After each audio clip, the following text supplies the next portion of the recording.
વિદ્યાર્થી મિત્રો, આજે આપણે ધોરણ 10માં વિષય ગુજરાતી એમાં વિભાગ એમાં જે એક વાક્યના પ્રશ્નો, બે વાક્યના અને 4 માર્કના જે પ્રશ્નો પૂછાય છે એ પ્રશ્નોની ચર્ચા આપણે આ વિડીયોમાં કરીશું. તો વિભાગ એ, નીચે આપેલા પ્રશ્નોના એક વાક્યમાં ઉત્તર લખો. પ્રશ્ન 1, અંકિતને પરીક્ષામાં ઉન્નત થવાની ખુશીમાં કયા પુસ્તકો ભેટમાં મળ્યા હતા?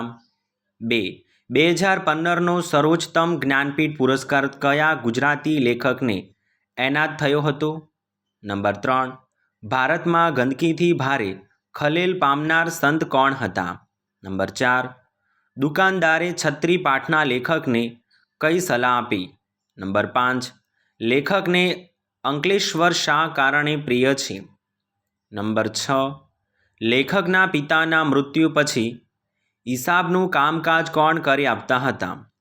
નંબર 7, કૃષ્ણ જન્મોત્સવ કણસી રહ્યું હતું? નંબર 8, ધૂળમાં પગલી જોઈને ડુંગરની પત્ની કોણ યાદ આવ્યું? નંબર 9, ભૂખથી ભૂંડી ભીખ કૃતિ લેખકની કઈ વિખ્યાત નવલકથાનો અંશ છે? નંબર 10, શ્રીમદ રામચંદ્રનું જન્મ સમયનું નામ શું હતું? માતાયાન કયા ઘાટ ઉપર આવેલું હતું? નંબર 11, આંબા પટેલને ગામના અને પરગમાન સૌ કયા નામથી બોલાવતા હતા? નંબર 12, ભગવદ્ ગીતા શાનું ત્રિવેણી સંગમ છે? નંબર 13, આઝાદ હિંદ ફૌજના પ્રેરણતા કોણ હતા?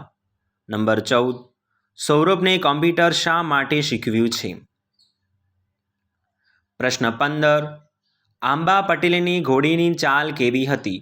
નંબર 16, ગોભણમાં પગ લસપાતા છતાં લેખક કેવી રીતે બચ્યા? નંબર 17, વાયરસ ઇન્ફેક્શન્સ પાઠના લેખક ગુણવંત શાહની દ્રષ્ટિએ કઈ હોસ્પિટલ વધારે મોંઘી હોય છે?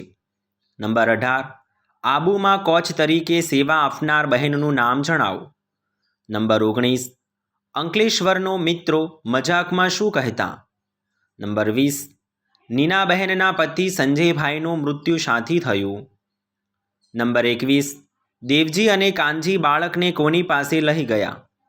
નંબર 22, રામે કઈ રાક્ષસની વધ કરેલો? નંબર 23, છત્રી પાઠના લેખકનો કયો ઉપયોગ કારગત નીવડ્યો છે? નંબર 24, સ્ટેશનની રાતના 11:30 વચ્ચે કઈ ગાડી પસાર થઈ ચૂકી હતી? નંબર 25, વિરલ વિભૂતિ કૃતિના જણાવ્યા પ્રમાણે સાક્ષાત સરસ્વતીનું બિંદુ કોને પ્રાપ્ત થયું હતું? હવે આપણે 2-3 વાક્યના પ્રશ્નો વિશે ચર્ચા કરીશું. નીચે આપેલા પ્રશ્નોના 3-4 વાક્યોમાં ઉત્તર લખો. તો નંબર 1, પત્ર, પુષ્પ, ફળ, જળ અર્પણ પ્રસંગ કયો બોધ આપે છે? નંબર 2, લોકમાન્ય ટિળકના મતે ગીતાનું તાત્પર્ય શું છે? નંબર 3, ભગવદ્ ગીતા વિશે ગાંધીજી શો અભિપ્રાય ધરાવે છે? નંબર 4, લેણદાર અને લેણદારના અવકારમાં રહેલો વિરોધાભાસ જણાવો. નંબર 5, કાનજી અને દેવજી બાળકને લઈ ક્યાં જતા રહ્યા હતા? શા માટે? નંબર 6, વિરલ વિભૂતિ પાઠમાં કયા પ્રસંગને ગાંધીજી આશ્ચર્યચકિત થઈ ગયા? નંબર 7, આંબા પટેલને મરણા શા માટે જવું પડ્યું? નંબર 8, ડાંગના આદિવાસીઓના મરણને ઉજવવાની રીતે લેખકે કેવી લાગે છે? નંબર 9, વિરાટભાઈ મનીષા અને નરેન્દ્રની સગાઈની ના પાડી કારણ કે? નંબર 10, ડુંગરની પત્ની અચાનક અટકીને ઊભી રહી ગઈ કારણ કે? નંબર 11, રવિન્દ્રનાથ રાજા નંબર 11, રવિન્દ્રનાથ ટાગોરના રાજાના કુંવર કાવ્યનો હેતુ જણાવો. નંબર 12, ગાભણના પગ લપસા છતાં લેખક કેવી રીતે બચ્યા? નંબર 13, નીનાબહેન સાંજના સમયે શી પ્રવૃત્તિ કરતા હતા?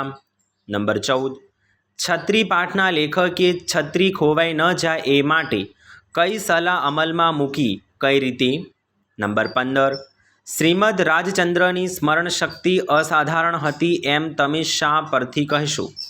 નંબર 16, આંબા પટેલે વંછેરીનું જતન કેવી રીતે કરવામાં માંડ્યું? નંબર 17 જીવલો દાનતનું શુદ્ધ હતું એમ તમે શા પરથી કહી શકો? નંબર 18 અસીતે કૃષ્ણ જન્મની કઈ તરબી કિય રચી હતી તે જણાવો. નંબર 19 લેખક ગુણવંત શાહના મંતે ઘરમાં કોનો પ્રેમ મળવાથી માણસ વ્યસન બનતો અટકી જશે? નંબર 20 નરેન જે મનીષાને ઓળખતો હતો તે મનીષા કેવી હતી?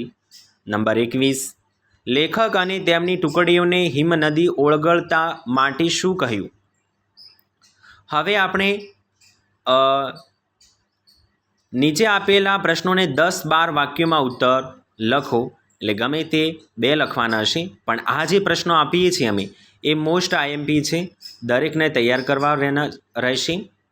નંબર 1 રેસનો ઘોડો શીર્ષકની યથાર્થતા ચર્ચો.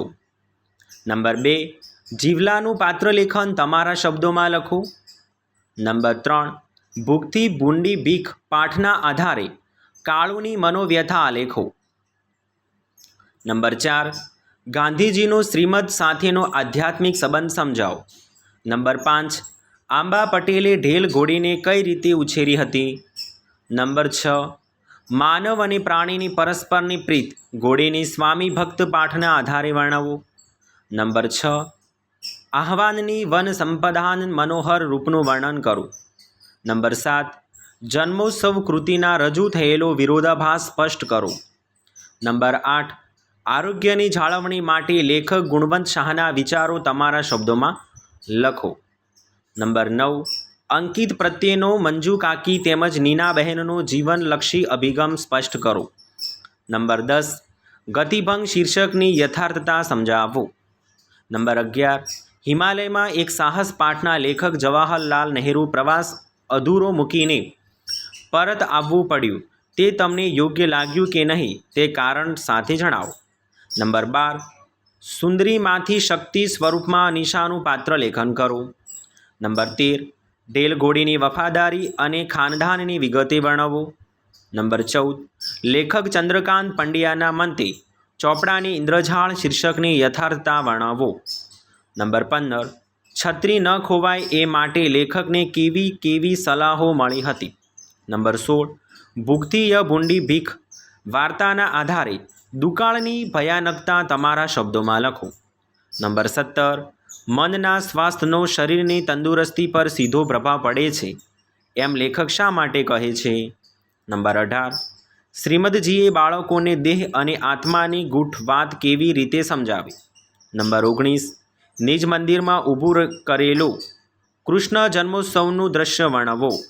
પ્રશ્ન 20 આખરે શિક્ષણનું ધ્યેય બાળક ઉમદા માણસ બને તે છે, આ વિધાન વિગતે સમજાવો. તો વિદ્યાર્થી મિત્રો, આપણે વિભાગ એમાં 1 વાક્યના પ્રશ્નો, 2 વાક્યના અને 3 થી 4 વાક્યમાં લખવાના હતા એ પ્રશ્નોની ચર્ચા આ વિડીયોમાં કરી છે. આ જે પ્રશ્નો છે મોસ્ટ આઈએમપી છે.